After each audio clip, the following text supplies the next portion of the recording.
Hey, what's cracking? How are you doing today? I hope this video finds you doing well. I hope you're on top of the world, man. I hope today that you've chose to start off the day picking up your blessings and you're having a good one. And if this is the first time you've ever watched one of my videos, my name is Ricky Dye, and I went to prison when I was 15 years old, and I was there for over 20 years before I got out. I got out when I was 34, almost 35. And I make these videos hoping to maybe touch base with some of the younger people or any person who's thinking about doing something that they shouldn't do. And hopefully they'll listen to some of my stories, even though some of them are a little entertaining. And hopefully they'll realize that no matter what you're up against, that it can always get worse. And don't ever let anyone make you do something to make things worse for you. And that's what the videos are really all about. And in the comments after the last one, I had a lady went left on me, said, "How dare I glorify prison and drugs and make the guards seem like prison criminals?" And that absolutely is never my intent. On the very best day I ever had in prison, I would rather have been out here on the worst day being free. There's nothing good about prison. I'm not trying to glorify it anyway. I'm telling you the stories because some people find them entertaining. But I always want you to stop and think about the fact that when you have your freedom ripped completely away from you, um, anytime somebody can come in and make you pull your britches off and bend over and spread your cheeks and look at your butthole, well, then you've lost everything. You don't even feel human anymore. So I don't ever want you to think that I'm making it sound like this is fun. It's not fun. None of it. It wasn't fun at all. Um, So evidently she only listened to a small part of the video to come to that conclusion. There were some people that immediately jumped to my defense in the comments. And I just removed that comment because I don't want people to come here, and I want them to leave here with a positive feeling about life in general. And I want them to read the comments and end up pissed off when they leave. So I just removed those. But I appreciate all the comments, and I appreciate everyone who sticks up for me. And I appreciate every one of you guys who have subscribed.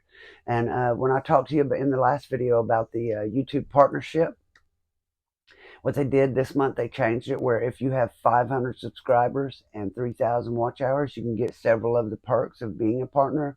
One of those is putting items in the shop. That's something I've really wanted to do. When I put stuff in there, if you order a sweatshirt or a t-shirt, when you get it, it'll be a nice one. You're not going to get something cheap that I'm just trying to make money off of. I'll make sure it's something nice when you order something to support the channel. I want to thank Roger Williams, you know him as John Doe, for supporting the channel again. He made my day. I really appreciate it. I've told him several times you don't have to send any money. No one has to send any money to me ever. But anyone who does, it is really appreciated. I do put a lot of time into the channel. This video should have came up yesterday, but I've had company, and I've got a garden going. And if you have a yard in town, a decent sized yard and a garden, I tell you, that keep you busy all day. So I want to get right back into my story. Oh, before I do, let me finish the YouTube partner thing. It gives you access to several of the perks if you have 500 subscribers and 3,000 hours. I have more than that. I already have the 4,000 watch hours, and I have 820 subscribers as of now. I need 180 more subscribers to be a full YouTube partner. But I am just waiting on an email to get to put items in the shop and things like that. So I want to thank everybody who stood behind me, who hit subscribe. The one thing I ask all you guys to do is share the videos on your social media, and that would really help me get a lot more people to check out my videos. And if you'll hit like on the video, that will have the video, YouTube will show it to more people. So that'll really help me out too. Now, if this is the first time you've watched a video, I'm about to tell part of my story, and I try to make each of the videos stand on their own, but at the same time, you need to go back and start at the beginning because it's almost like a series on TV. I'm telling it all in order, trying to. Now, in the last video, I told you about me leaving Shelly and stuff on her birthday. Now, I need to back up just a little bit before I left Shelly to tell you this story because I jumped just a little ahead. Now, I'm still with Shelly at this time. And it wasn't a guard bringing in the drugs. It was a person who ran the laundry, a staff who ran the laundry. And it was a female. She was friends with one of the guys on the yard. So she was doing it for him and for the money. And me and Dave are bringing in stuff for everybody. I'm bringing in cocaine for some black guys. I'm bringing in meth for some white guys. I'm bringing in Xanaxes and Valiums for the Mexicans, and then we got the weed. And I'm getting a cut of everything I bring in from everybody. So I'm doing really well.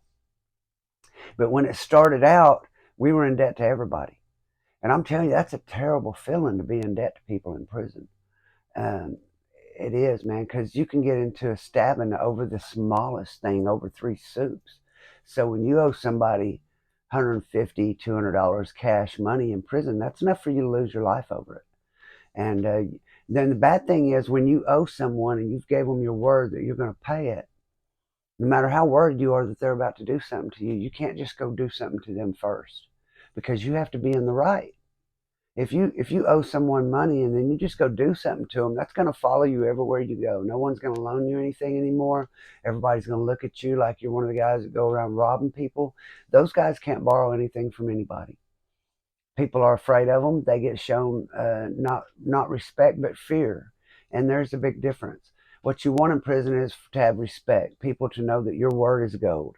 Anything that guy right there tells you, you can count on it. He's going to do it. They used to say if Ricky Dye tells you that a helicopter is going to fly over and drop weed in the middle of the yard, be out there with your laundry bag and be ready to catch it. Because if I told someone I would do it, I did it. And that's how it's always supposed to be, because your word means more to you than anything.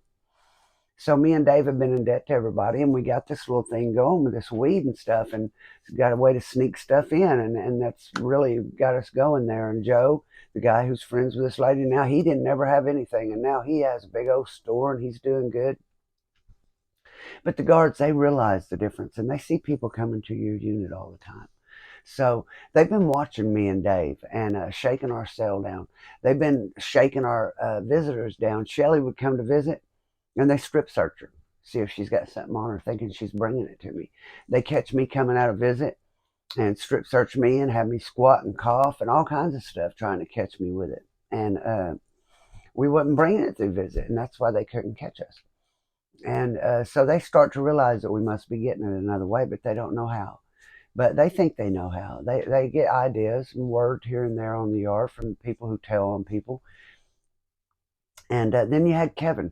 Kevin had went around kind of like me and Dave did, and he had gotten debt to a lot of people. Kevin got quite a bit of money from his family, but for one reason or another, he had went around and borrowed from a bunch of different people and got in debt for weed. And he owed all the store men for Debbie's and soup, stuff he borrowed at night to eat. And usually he would just go to the canteen and get it, or sometimes he was getting weed on the weekend through this girl, and he would use that to pay his stuff off. One reason or another, Kevin ended up in a jam, and he owed a bunch of people, kind of like me and Dave had. And so he had $500, and that was enough to pay off about half or 3/4 of them, but not enough to pay off everyone. And if he did stretch it here and there, he was going to leave him with nothing and still owing some. But I went to him and I said, "I'll tell you what I do. I'll give you a quarter pound of weed. I'll deliver you a quarter pound of weed for that 500. What I'll do is I'll take 3 ounces of it and I'll go around and tell everybody you ain't got no money coming, that you can't pay it, that they're either gonna have to wait, or I can pay them now in weed. So I can pay them all off for 3 ounces, and you can end up with an ounce of your own to sit over there and smoke instead of not having enough money. You can pay everyone and still have an ounce." So of course he liked the sound of that. So I went around to everybody and I said, "Hey, look here, Kevin owes me some money too, so ain't nobody fixing to jump on him. That's all there is to that. I'm going to pay all you guys off, and then he can just owe me." So people sitting there waiting on their money, and he hasn't been able to pay them. And the problem when you owe a bunch of people is this: as long as you only owe one or two people, they trusted you in the beginning. They probably wouldn't have gave it to you. So you can go and sit down. Don't wait until the canteen day comes and then you go say, "I ain't got your stuff," and they were counting on that. But if you go to them ahead of time and say, "Hey man, I'm really having some problems. I gave you my word I was going to pay you, and I'm going to pay you, but right now I'm having some trouble. And if you'll give me a little time, I'll give you some extra or whatever." Usually a couple people will work with you. But the problem when you get strung out and you owe a bunch of different people is people start worrying that because you owe a bunch of people, you might catch out and you might leave and they might lose their money. So they start putting pressure on you because they want to be the first ones to get paid. People start thinking that if they put pressure on you, they'll get paid before everyone else does. And so that's what they do. People start putting pressure on you. Before you know it, you're getting pressure from everywhere. And then if you get in a fight with one of them, they'll all start jumping on you. That's the problem. You try to balance everything, keep everybody happy, because if one person starts tripping, everyone else will start tripping too, thinking that's the only way they're going to get their money. And it can end up like a domino where you're into it with everybody. Like, and that's how you end up getting a bunch of different fights in one day or two, don't they? And usually people end up catching out. Can't stand that kind of pressure. But if not, a lot of times the guards end up hearing about stuff like that, and you go to jail. And even if you didn't tell or catch out, people think you did, because you go to jail after a few fights. They don't want to think, oh man, dude's got heart and stood up. The guards figured it out. Usually they're going to say you caught out. They always want to talk bad about you, no matter what. There was times I went to lock up and had hundreds of dollars owed to me, and I just owed this guy $3, or that guy $5, or this guy 15. And I have hundreds owed to me, and I don't know 50 altogether. But these guys that owe these twos and fews are saying I'm catching out because I owe money. Of course, they don't say that until they know you're getting shit, because if I get back out, I'm going to come and get at them for that. Or they'll say, oh, I didn't say that. I didn't say that, you know. And that's what happens. There was times I got locked out and people were saying that shit, and then I got back out and I go and I said, yeah, I was going to catch you out. I just come to see you bad mothers before I left. See which one of y'all think you're tough enough to make me catch out. And then nobody wants to admit to it. But that's how things are in prison. People, they talk bad about you no matter what, man. People are going to always talk bad about you. But then there'll be some people that were friends of yours that are going to always speak up for you. So it's really a real balancing act to have a good name in prison all the time. You would think if you just kept your word and don't tell anybody, that's all it takes. But that's not all it takes. Your name can be slandered for any number of reasons. But I go around and I tell everybody, hey man, Kevin owes you this money. He owes me too. Can't pay everybody right now, but I'm going to pay you off because I don't want to have no problems. Ain't nobody fixing to mess with Kevin, man. If they do, me and Dave's got his back. BJ, we got his back. And ain't nobody fixing to mess with Kevin, man. I'm fixing to pay y'all. So everybody agrees that. And I go around handing out weed, 3 ounces. Kevin gets his ounce. So he's supposed to send me $500 on Western Union. But I've been having a lot of problems, and they listen to the phone calls. And back then, there was no such thing as a cell phone. So couldn't get one snuck in. There wasn't such a thing. So, I go around and pay all his bills, and I'm going out there to visit on Friday night, and I'm going to give my wife the information, or the girl I think's my wife, Shelly, and I say, look here, you go down, you call this girl, and you tell her to wire you this money, and that she's going to send you this $500 for Kevin, blah blah blah blah. So y'all take care of all that, so we don't do it on the phone. So I go out there Friday night, give her the information. I come back in, tell Kevin, hey, I gave him the information. Everything's took care of. He says, yeah, I promise, man. I'm going to wire that money tomorrow at noon for sure. So he goes out there and gets on the phone, talks to his people, and he says, did y'all get that? He said, they call you. Yeah, Shelly called me. They say this on the phone. His family says, yeah, Shelly called me, told me I'm supposed to send her the money on Western Union tomorrow at 12 o'clock with a Cobird Angel. They say that. And the police had already been been listening to Kevin, and they hear this phone call with Kevin saying this stuff, with his family saying all this. So Monday they come and they lock me up. And they don't put me in the regular part of DU. They take me and put me over in A&R, where they bring people in, where they're assessing them before they send them to other prisons. And they put me in a cell in a corner. And they move the people out of the cell next to me, and they move the people out of the cell underneath me. So I can't holler to no one through vents, because you can talk to people in the cell next to you through the vent on the toilet, because they're connected. And you can do the same thing by hollering at the vent above the toilet, because it's connected to the one under it. So they move the people beside me and underneath it. I'm supposed to no contact with any inmates, period. They had orderlies that work down there in A&R, but they're not off the yard, so they don't know me. They're skinners, what we call skinners. They haven't even made it to prison yet. They're in A&R, and they don't know anybody. So who Ricky Dye is no one to them. Even though I have a name on the yard, I'm the man on the yard. But in here in A&R, this guy just came in. He's just out of his cell for a few minutes a day. He don't know me to take a risk for me. And he's out there sweeping the floor, the dust mop. So even the guards aren't coming to talk to me. Whenever it comes time for me to eat, they just come, slide a tray in there and lock it. And I start saying, hey, man, what's going on? They won't tell me anything. They've came to my cell. They've handcuffed me. They've took me to A&R, and they've locked me in this room. And they haven't told me why I'm in DU. They haven't told me why they've locked me up. They haven't told me anything. Just come and got me off the yard, took me up here and put me in this cell in A&R. And this is so unusual. That never happens. If you come and get locked up, they take you to lockup. I don't know that they've also got Kevin and put him and A&R in a different place. See, I don't know that though. And they leave me down there for a couple of days, and no one will tell me even why I'm in jail. And man, I'm telling you, I'm losing my mind. I have no idea what's going on. If you can imagine someone just coming and getting you, taking you and locking you in solitary confinement with nothing but a mattress and a sheet and a wool blanket. That's all I had. I didn't even have my Bible. I had nothing. I just had my boxers. That's all they gave me. I was in there barefooted. And they're not even supposed to be able to do that to you. So they're breaking all my rights and everything. But what am I going to do about it? I can't call no one. I can't do anything. So fine, they come and they pull me out of my cell in the middle of the night after 2 days. At midnight, literally, at 12:30 in the morning. They had just changed shifts, I guess, and come and get me. I know 10 to 2. So they come and get me about 12:30 in the morning. And they take me down to the major's office, to chief of security. And I don't know what he's doing there in the middle of the night. And they start questioning me about having a guard bringing me drugs in. And then I realize, oh man, they're on us now. They know what's going on. And they start saying, you have this guard bringing in drugs. What you doing this? You doing that? I said, man, I don't know what you're talking about. Yeah, you do. So then they say, your wife just now was supposed to be picking up a Western Union tomorrow. And when she gets there, so this is like Sunday night.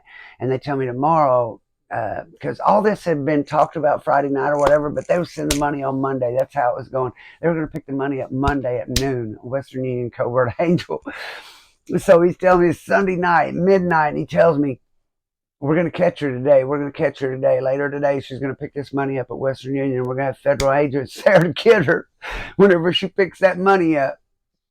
And the only thing you can do right now is cop to all of it, man, and we won't bust her today. She doesn't have to go to jail. Those kids don't have to go to DHS custody. They've locked me up. They came and got me on a Saturday because all that happened on Friday night. The phone call and the visit happened Friday night. Saturday, they got me. They've had me in and locked me in that cell all day Saturday and haven't told me anything. Sunday, haven't told me anything. Here it is Sunday night, 12:30 at night. They got me in the major's office telling me that here in a little while we're going to get your wife. She's going to jail. Them kids are going to DHS custody unless you admit to all of it now. And I'm telling them, I don't know what you're talking about. I don't know what you're talking about, blah, blah, blah, blah. I just sticking to my guns. I plead the fifth.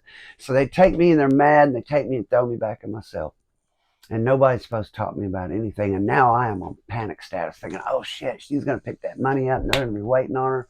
How can I warn her? How can I warn her? How can I warn her? So when they let these Skinners out to do breakfast, I'm trying to holler at them, trying to call them over my door. They won't come over there. They're scared to get in trouble. So I write, hey man, call my mom for me. I'll pay you, blah, blah. Send this guy. They won't even touch that, man. They won't help me. These guys won't help me at all. So here it is about 2:00 in the afternoon on Monday. They come and pull me out of my cell again, take me to the major's office, sitting there in the major's office. And they tell me all this. We've got her. She's down at Western Union. Now, remember, I went to prison when I was 15. I have no idea what Western Union even is. I don't know if it's a check cashing place, if it's in a store, in a bank. I have no idea, man. I don't know what anything like that is, man. I went to prison when I was 15. I have no idea what Western Union is. So I'm sitting there and I'm telling him I plead the fifth, blah, blah. And he's telling me, Ricky, do you know if you would put half the amount of energy in getting out of prison as you do into getting away with these drugs, getting these drugs in here with us, that you had already went home. And that kind of really hit me because I was thinking he was probably right, man. And that kind of hit me hard. But when you're in prison, man, and you're trying to be somebody and you found a way to get these drugs, and now when you got all these drugs, people do one or two things. They either try to think of a way to try to rob you, which they didn't because I had BJ and Dave with me at the time, I'm sure. Had a lot to do with that. And the other part is everybody kisses your ass, man. Everybody wants to run around there holding your nuts when you're the man, and that's all there is to that. Excuse my phrasing. But that's how it is when you're the man. Everybody loves you. And that's how it is in life all the way through, not just in prison. Nobody loves you when you're down. That's how it usually goes. But they've got me in here, and they tell me that she's picking it up. Code word Angel, she picked it up, and they've got her. She already picked it up. Code word Angel, she picked it up at 12:01 p.m. And he tells me the name of the people she got it from, and it was right. And It was the information I gave her. All of it was right because I didn't know that when Kevin's people told him on the phone the information that they used to do it, that the police heard that. So I'm thinking they must really have her. Otherwise, how would they know all that stuff? And I'm sitting there and I'm thinking in my head when they say they're going to lock her up and take the kids to DHS custody, I'm thinking, man, I got to do something. I'm thinking about copping to the shit. And then it's where the police made where the major made a mistake. He said, "Are you going to admit to it?" All right, I guess I'll tell him to take her away. And he reached and grabbed the phone like he was going to call the federal agents. The major at Lexington in the prison was going to call these federal agents, let them know to take her away because I didn't cop to it.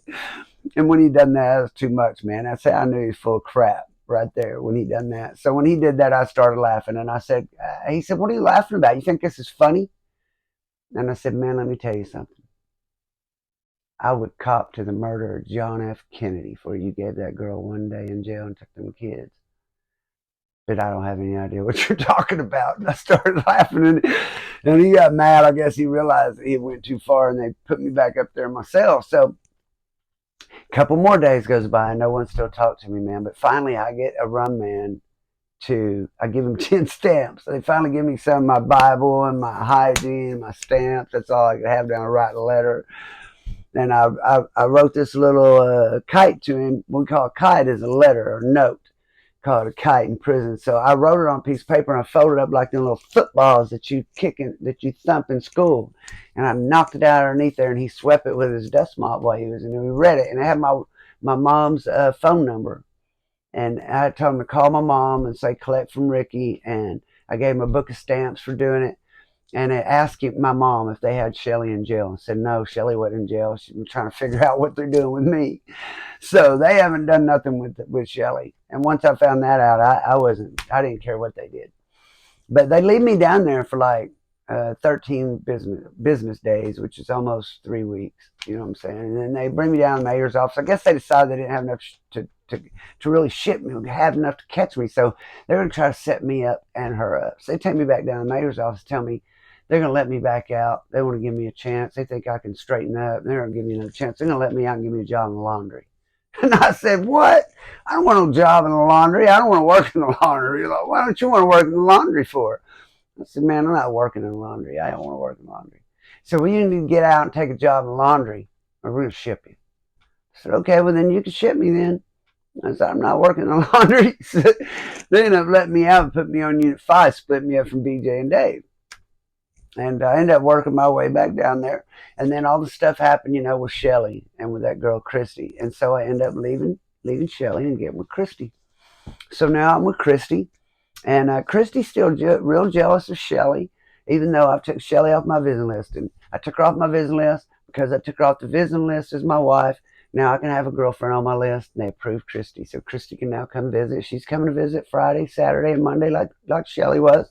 And Shelly's trying to tell Christy that she shouldn't have done that we're married, that she's wrong. So Christy starts tripping, thinking maybe she shouldn't have done that. Do I still have feelings for Shelly? So one night she decided the only way she believed me is put me on three-way with Shelly.